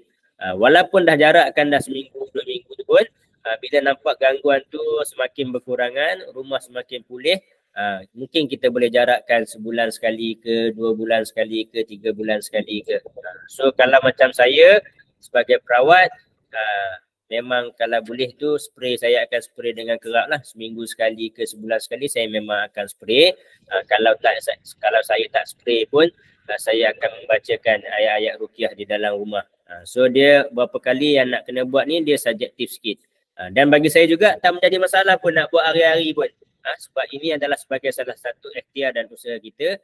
Spray saja dengan air ruqyah tu di sekeliling rumah setiap hari. Kalau memang gangguan jantung lah. Kalau gangguan yang mungkin tak ada masalah sangat, insyaAllah tak ada masalah, boleh buat sebulan sekali pun tak ada masalah. Okay, semoga jawapan saya tu jelas. Okay, Ustaz Sinar ada nak tambah? Terima kasih Coach. Ini adalah tambahan daripada yang jawapan Coach. Saya setuju dengan jawapan Coach, begitulah jawapan saya. Tapi tambahannya adalah sekiranya kita baca Al-Quran, surah Al-Baqarah sebagai pendinding, maka sebaiknya dibaca setiap minggu. Macam setiap kita khatamkan selama 3 hari, lepas tu ulang lagi balik selama 3 hari, baca lagi, dah khatam surah Al-Baqarah dan teruskan. Apabila gangguan tu sudah berkurang, mungkin kita boleh kurangkan. Tapi boleh baca lah sebab surah Al-Baqarah ni adalah ayat Quran. Setiap kali kita baca ayat Quran kita dapat pahala. Jadi tidak semestinya bila rumah tidak ada gangguan kita tidak lagi membaca surah Al-Baqarah. Dan yang tambahan lagi iaitu bacalah ayat-ayat ruqyah atau manzil setiap hari. Sebab bukan semata-mata tujuan untuk mendinding rumah, tapi jadi pendinding diri. Jadi nanti kita pergi kerja, pergi majlis kahwin, jadi tidaklah kita terkena ain dan sebagainya, sebab kita baca hari-hari. Kita baca hari-hari di rumah, jadi pendinding kepada rumah dan jadi pendinding kepada diri kita. Jadi sebaiknya baca. Dan kebanyakan peruqyah memang dia ada wirid harian.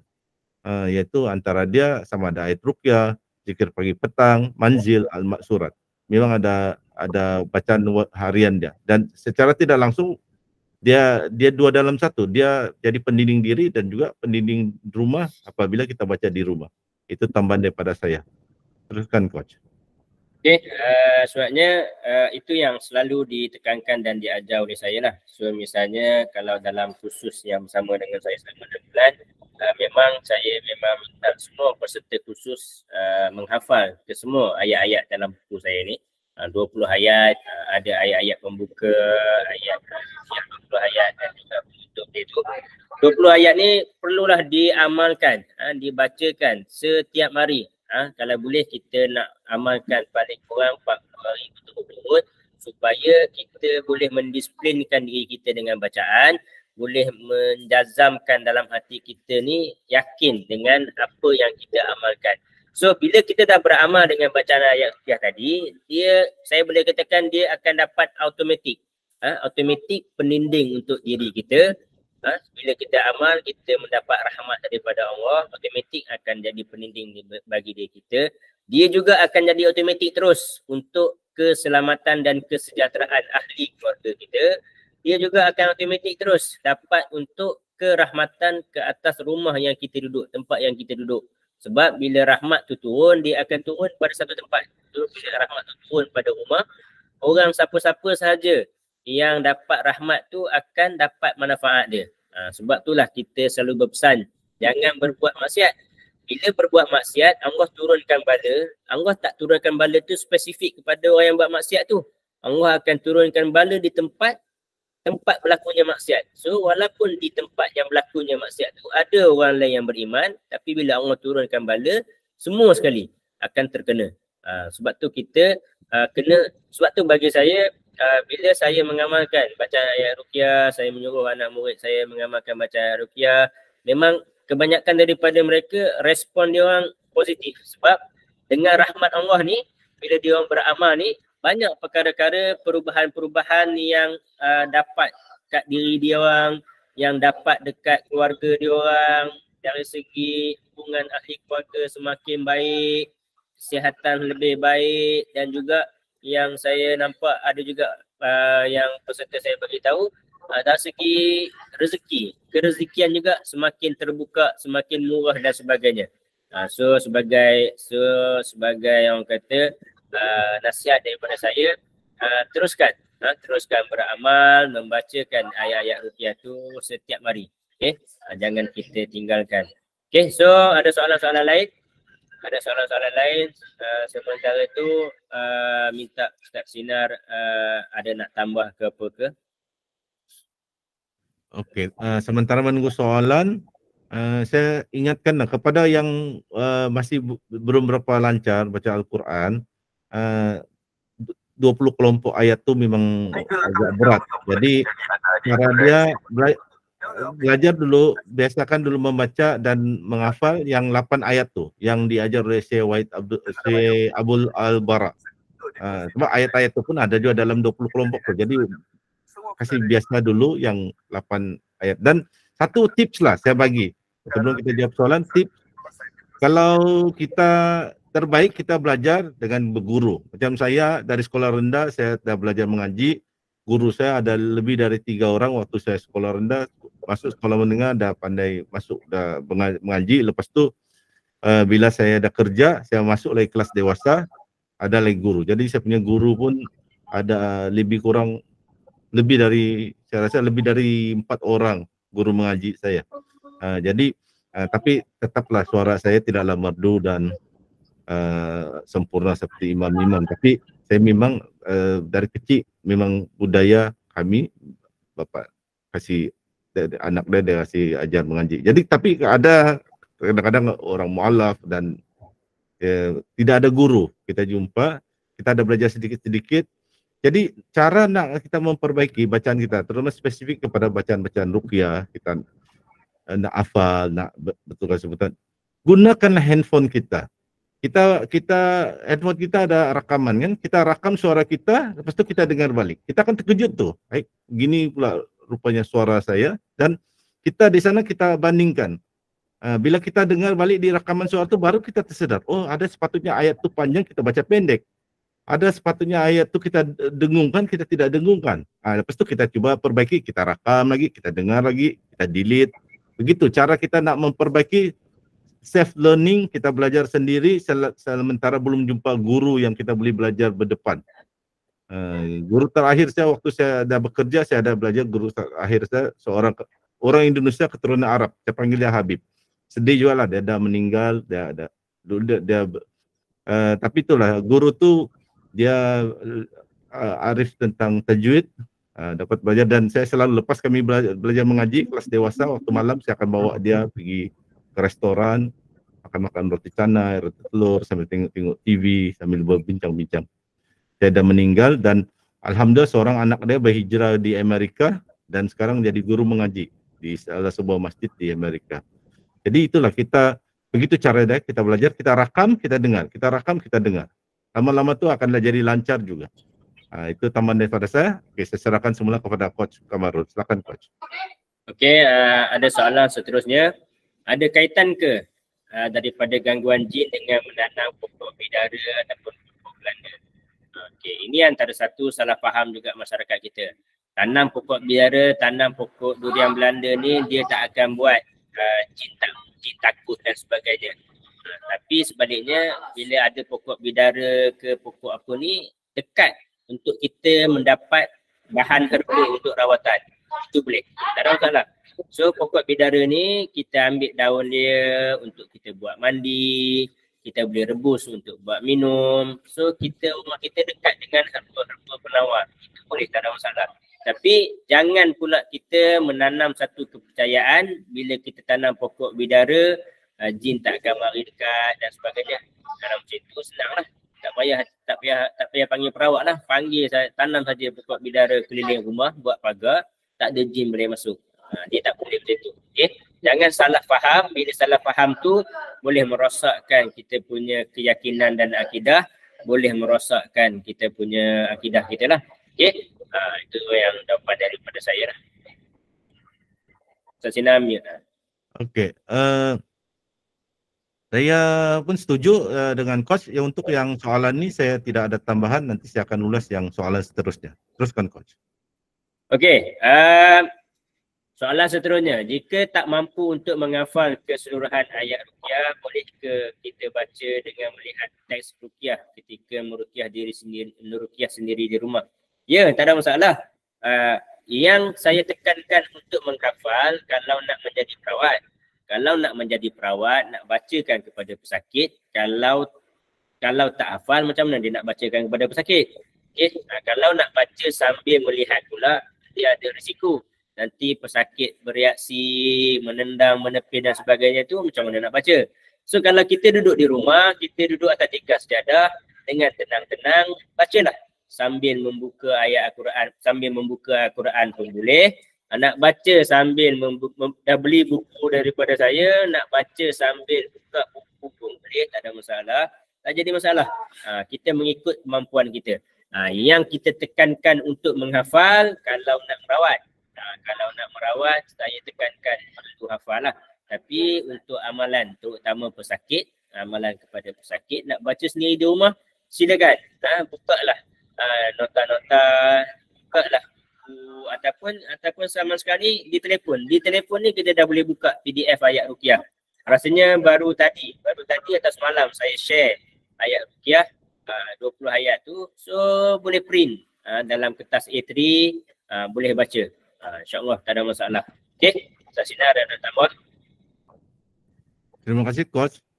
Tambahan daripada saya, mana-mana boleh. Baca dengan hafalan pun boleh. Baca dengan tengok teks pun boleh. Sebab kalau kita baca Quran dengan kita tengok teks, kita dapat dua pahala. Satu pahala membaca, satu dengan melihat Al-Quran pun, ayat-ayat Al-Quran pun kita dapat pahala.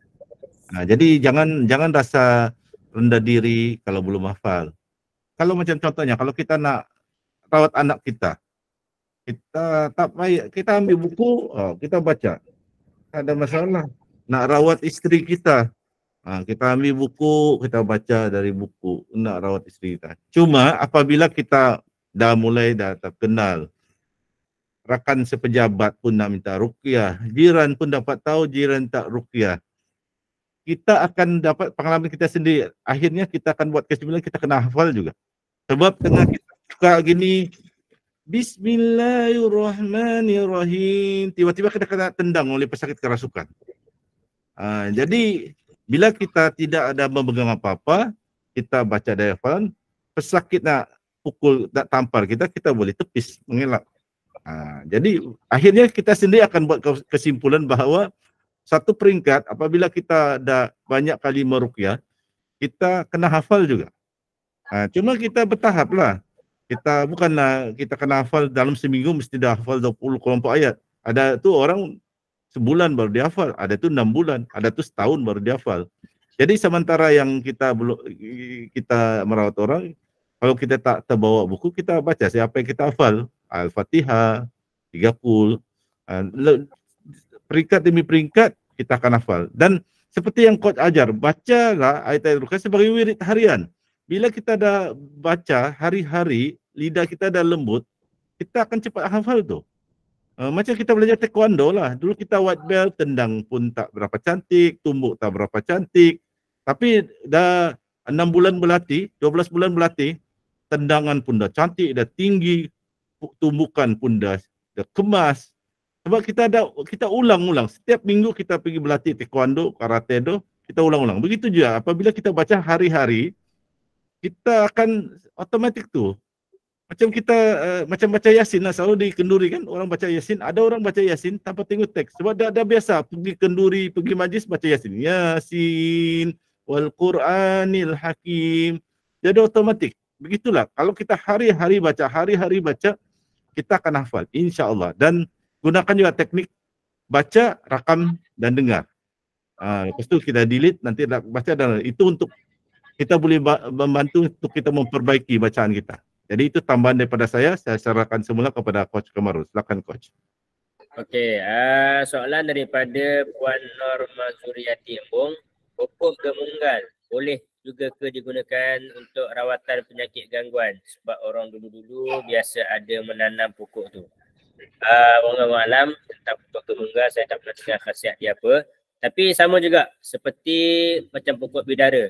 Jangan kita tanam pokok gemunggal di keliling rumah dengan niat jin takut pada pokok gemunggal. Tapi kalau pokok tu ada khasiat herba, sama ada dari segi daun dia ke untuk direbus atau buah dia ke untuk kita makan, ada khasiat herba, akar dia ke, kulit pokok dia ke, selagi mana ada khasiat herba kita tanam, tak ada masalah. Kita ambil lah manfaat daripada khasiat herba tersebut. Okay. So jangan kita hanya berpegang kepada kepercayaan tanam pokok tu supaya tak ada makhluk halus datang dekat rumah. Itu tak boleh. Okey. Itu jawapan daripada saya lah.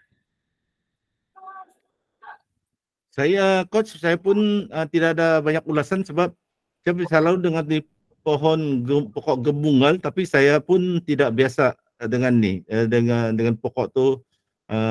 Yang saya biasa bidara dan kurma. Jadi saya pun tidak dapat ulas sebab saya pun tidak berapa arif tentang pokok gemunggal, apa khasiat pokok tersebut. Jadi saya serahkan semula kepada Coach untuk kita lihat soalan-soalan lain. Untuk yang seterusnya tu mohon kongsikan ayat-ayat bagi pelindung diri. Okay, untuk Tuan Zamri boleh rujuk semula ke dalam grup Telegram. Dalam grup Telegram saya dah share dah PDF ayat-ayat ruqyah.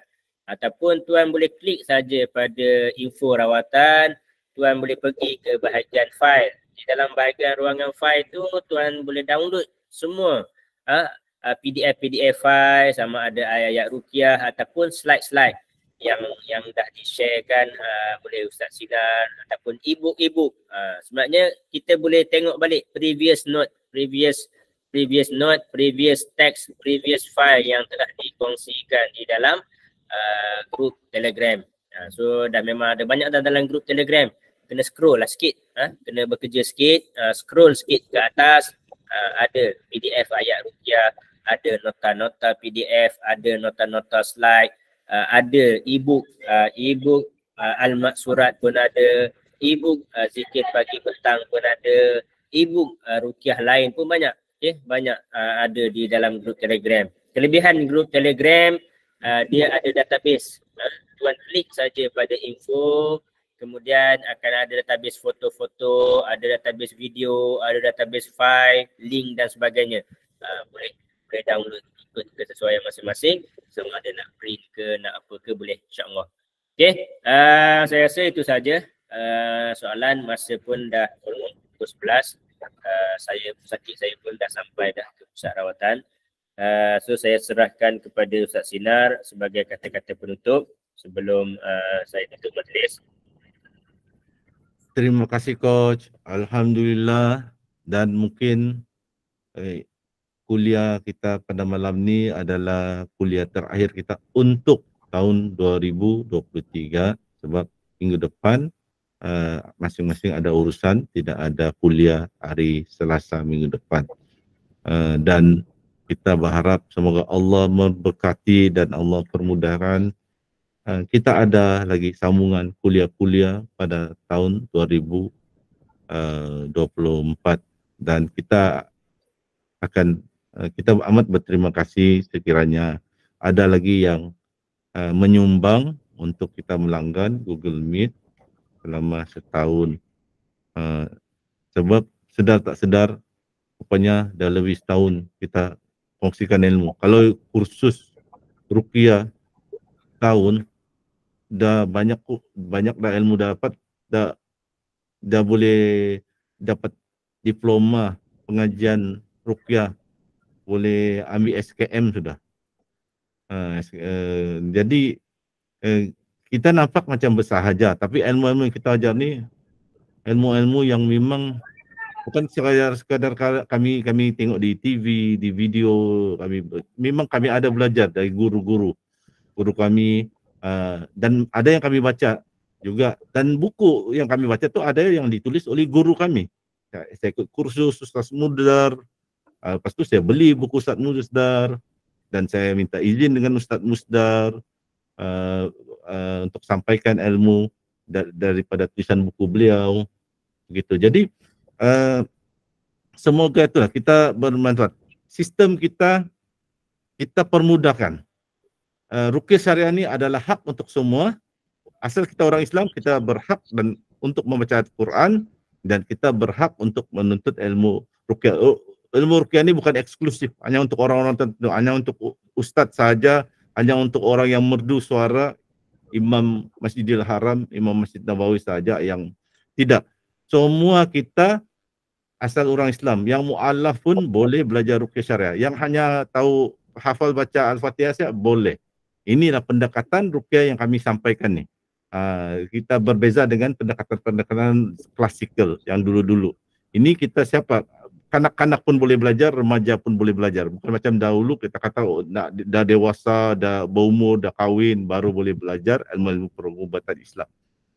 Jadi inilah, cuma siapa yang ingin aktif menjadikan profesion rawatan ruqyah ini kena ingat tahun depan berkuat kuasa sepenuhnya, sepatutnya berkuasa sepenuhnya Akta 775, iaitu siapa tidak mendaftarkan diri dan mendaftarkan diri banyak kos dan didapati melakukan amalan pengubatan termasuk pengubatan Islam, boleh ditangkap boleh masuk penjara, maksimum penjara 2 tahun dan didenda untuk kesalahan pertama maksimum tidak melebihi 30.000. Kalau dibuat lagi kesalahan seterusnya boleh denda tidak melebihi 50.000 ringgit. Dan ini kita akan bincanglah. Boleh dibincangkan. Saya tidak setuju nih. Sebenarnya Akta 775 sepatutnya perawat Islam dikawal oleh Majlis Agama Islam negeri masing-masing, bukan oleh Kementerian Kesehatan. Tapi itu satu topik yang lain, dan juga kerajaan dah buat keputusan nih, kita tiada kuasa untuk mengubah ini undang-undang. Jadi kesimpulannya saya mengucapkan terima kasih. Mohon maaf sekiranya selama ini saya ada menyinggung, kata-kata saya menyinggung perasaan saudara-saudara sekalian. Selamat tahun baru, dan semoga siapa yang dahulu hanya sebagai pelajar white belt ilmu ruqyah, semua akan datang 5 tahun akan datang, 10 tahun akan datang menjadi peruqyah senia bertahap black belt. Itu harapan saya. Saya doakan semua kita jadi pandai, yang ada ikut kursus, yang kuliah kita ni, yang memang minat belajar ruqyah, jadi pandai ruqyah, malam boleh mengajar kepada orang lain lagi. Boleh tidak pun kepada orang jauh dari kita, tapi boleh ajar anak, isteri, adik-beradik kita untuk merawat diri sendiri. Daripada kita jumpa bomo, dukun, bomo siam, lebih baik kita merawat diri kita sendiri, keluarga kita. Jadi itu saja daripada saya. Terima kasih. Selamat menyambut tahun baru. Selamat, semoga Allah selamatkan kita, selamatkan diri kita, kesihatan kita, dan juga akidah kita.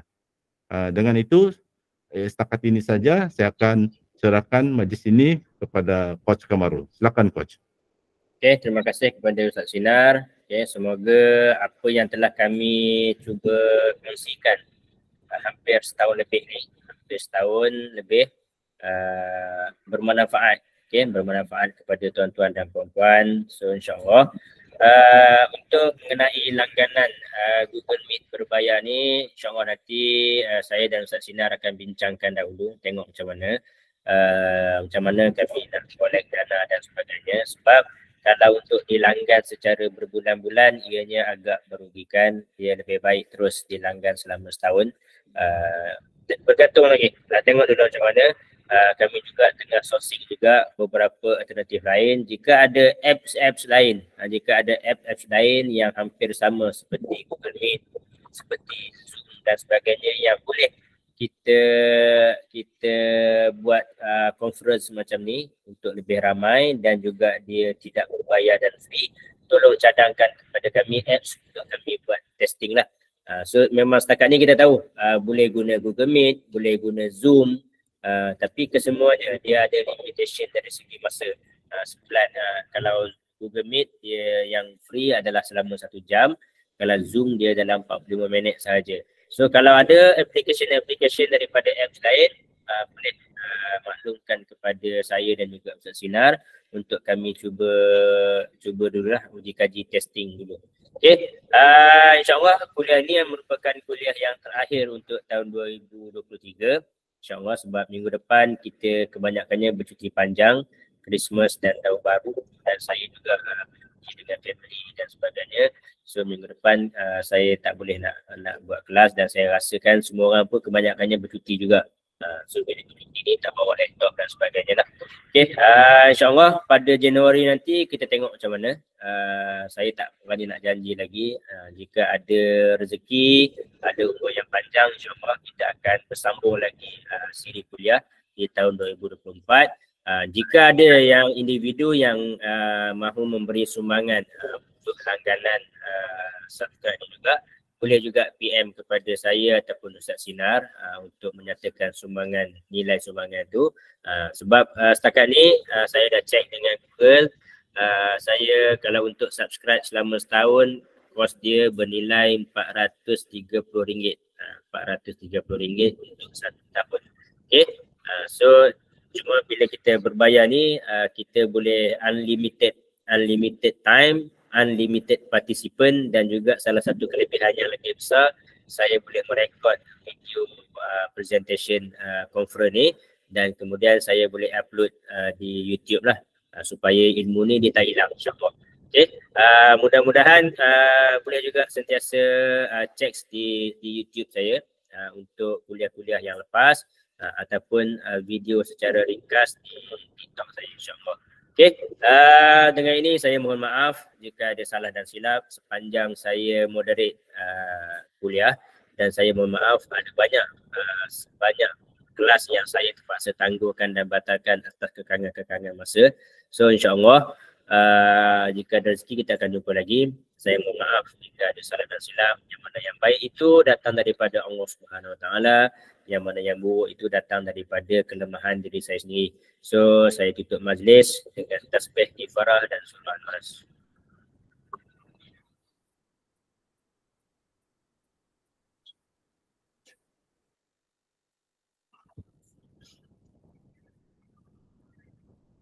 Okay, alhamdulillah sehingga kita berjumpa lagi.